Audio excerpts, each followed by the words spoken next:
मेरा नाम कामरान देसवाली है। मैं हुकूमत से इल्तमास करूँगा कि इंक्रोचमेंट के नाम पे जो लोगों से ज़्यादतियाँ हुई है उसका अजाला किया जाए। ये मेरी दुकान के सामने है, तकरीबन 1.5 साल हो गए हैं। ऐसी सिटी अरबार रहीम साहब ने ये इंक्रोचमेंट की थी और इसमें दुकानों में नुकसान भी लोगों का हुआ था और अभी तक जो है इंक्रोचमेंट के बाद ये मलबा नहीं उठाया गया।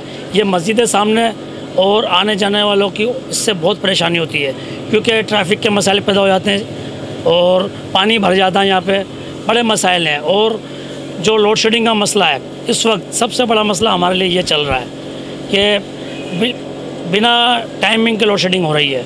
हम लोगों को टाइम देते हैं कि 2 घंटे के बाद आप सामान ले आना अपना, मालूम होता है कि वो 5 मिनट में लाइट चल गई और लाइट भी 6-6 घंटे 7-7 घंटे।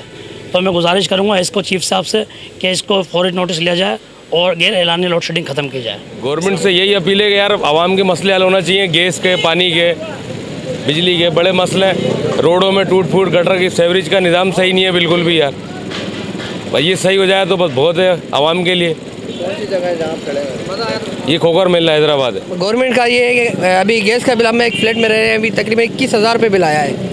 लॉकडाउन में की वजह से हम जो स्टूडेंट हैं घर पे गए हुए थे तो गैस भी इस्तेमाल नहीं करी, फिर डायरेक्शन 21,000 रुपये की 5,000 पिलाए, फिर भी 5,000 दूसरे लग के आ गए। ये सारा सिस्टम लाइट का आपको पता है क्या चल रहा है। लाइट तो बस न होने के बराबर है।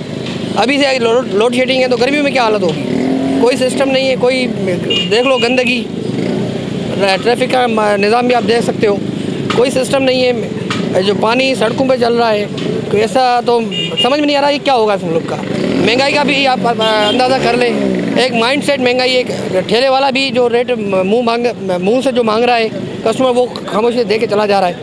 ये इस पर कंट्रोल होना चाहिए। या एक सिस्टम है, पूरा मुल्क जो है वो एक बेहतरीन मुल्क है, एक शौकार मुल्क है, इसकी ये हालत है आवाम की आप देख सकते हो।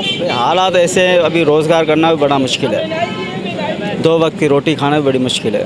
ऐसे हालात लगे पड़े हैं। बिजली का बिल, हर चीज़ माना अपने हिसाब किताब। गैस का बिल पहले 200-250 आता था, अभी 700-800 आ रहा है। हम किसको पे बोलें? तो हर कोई अपनी मर्ज़ी चला रहा है, हर कोई अपनी मर्ज़ी चला रहा है। निज़ाम इधर का ऐसा है, आप खुद देख सकते हो। कारोबार बिल्कुल है ही नहीं, कारोबार बिल्कुल नहीं है।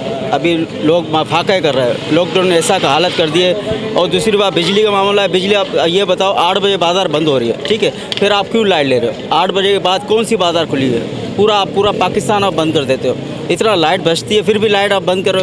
सर्दियाँ चल रही है, शेड्यूल थोड़ा चेंज होना चाहिए। और नहीं तो लाइट तो कम करो, कम से कम इस्तेमाल होनी चाहिए। और बहुत माना हिसाब किताब ख़राब लगा, धर्म भरम लगा हुआ है। से आपको मतलब लोड शेडिंग की वजह से आपके कारोबार पे क्या फ़र्क पड़ता है? कारोबार में भाई ये मसला है कि अभी माना हक हलाल की रोज़ी करना बड़ा मुश्किल हो गया है। हराम कमाना बहुत आसान है। अब क्या कर सकते हैं हम? शरीफ है, हम शराफत से जी रहे हैं तो जीने दो, नहीं तो मार दो।